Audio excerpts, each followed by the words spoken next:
మనం తెలుసుకుంటున్న అంశం ఏందంటే, 7వ తరగతి తెలుగులో మూడవ పాఠ్యాంశమైన చిన్ని శిశువు అనే పాఠ్యాంశానికి సంబంధించి టోటల్ ఆన్సర్స్‌ని ఈ వీడియోలో చూద్దాం. మొదటి ప్రశ్న: చిన్ని కృష్ణుడు ఎలాంటి ఆభరణాలు ధరించాడు? తర్వాత, చిన్ని శిశువు పాఠ్యభాగ సారాంశాన్ని సొంత మాటల్లో రాయండి. జాగ్రత్తగా స్క్రీన్‌షాట్ తీసుకోండనా. చిన్ని కృష్ణుని జడలు ఎలా ఉన్నాయి? చింతకాయల్లాగా ఉన్నాయి. అతనికి బంగారు మువ్వల గజ్జెలున్నాయి. తర్వాత, అతని వేళ్ళకు అందమైన బంగారు ఉంగరాలున్నాయి. అతని జడలు చింతకాయల వలె ఉన్నాయి. చెక్కిళ్ళు అద్దాలలాగా ఉన్నాయి. ఇట్లాంటివన్నీ. తర్వాత రెండవ ప్రశ్న: అన్నమయ్య చెప్పిన శిశువుకి, మీరు చూసిన శిశువుకి గల పోలికలను రాయండి. అర్థమవుతుందా? అన్నమయ్య చెప్పినది ఎవరు? శ్రీకృష్ణుని గురించి చెప్పినాడు. మనం ఎవరిని చూస్తున్నాం? రోజు రకరకాల పిల్లల్ని చూస్తున్నాం. ఆ పిల్లలు ఎట్లుంటారు, ఇక్కడ కృష్ణుడు ఏ విధంగా ఉన్నాడు, దాని తేడా. దీన్ని స్క్రీన్‌షాట్ చూడండి.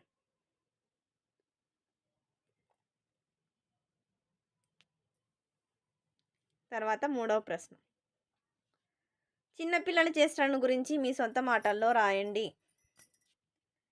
చిన్నపిల్లల చేష్టలను గురించి మీ సొంత మాటల్లో రాయండి. తర్వాత భాషాంశాలు.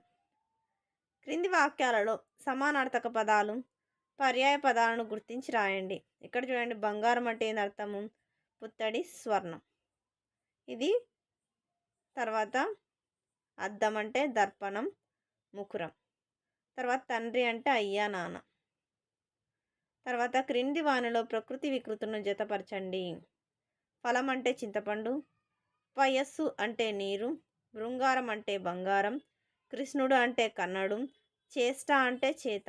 తర్వాత, క్రింది పదాలకు వ్యతిరేక పదాలను రాయండి. చిన్న అంటే పెద్ద, కోపం అంటే శాంతం, తిని తినక, పైన కింద, వేడి చల్లని.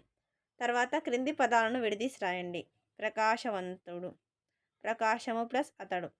తర్వాత, ఎందుకని, ఎందుకు ప్లస్ అని, మీరెవరు, మీరు ప్లస్ ఎవరు, మనసైన, మనసు ప్లస్ అయిన, రాజు ఎక్కడ, రాజు ప్లస్ ఎక్కడ. అందరికీ ధన్యవాదాలమ్మా. ఇంకా మన ఛానల్ సబ్స్క్రైబ్ చేసుకొని వాళ్ళు ఎవరైనా సబ్స్క్రైబ్ చేసుకొని, లైక్ చేసి, షేర్ చేసి, మీ ఫ్రెండ్స్కి, రిలేటివ్స్ అందరూ సబ్స్క్రైబ్ చేసుకోమని చెప్పండి. దయచేసి వీడియోని మాత్రం స్కిప్ చేయొద్దు. అందరికీ మరొకసారి ధన్యవాదాలు. నా ఛానల్ని సబ్స్క్రైబ్ చేసుకొని ప్రత్యక్షంగా, పరోక్షంగా సపోర్ట్ చేస్తున్న వాళ్ళందరికీ పేరు పేరున ప్రత్యేకమైన ధన్యవాదాలు. మరొకసారి ధన్యవాదాలు.